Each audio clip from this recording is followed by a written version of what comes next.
1 करोड़ युवाओं को टैबलेट बांटेगी सरकार। नहीं, देखिए, हमारा अनुमान है कि हम 60 से 1 करोड़ तक के बच्चों को ये टैबलेट और स्मार्टफोन देने का है।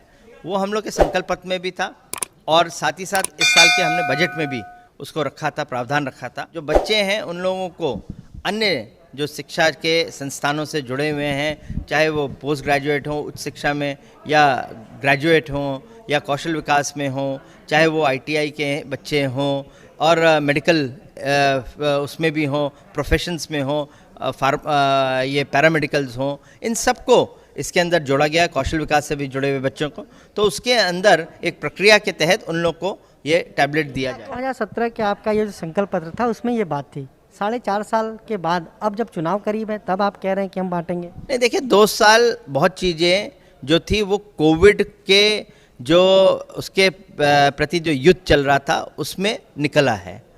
जो सरकार की योजनाएं भी थी उनको रोकना पड़ा क्योंकि कोविड के अंदर बहुत धनराशि की आवश्यकता थी, बजट कुछ डाइवर्ट भी करना पड़ा।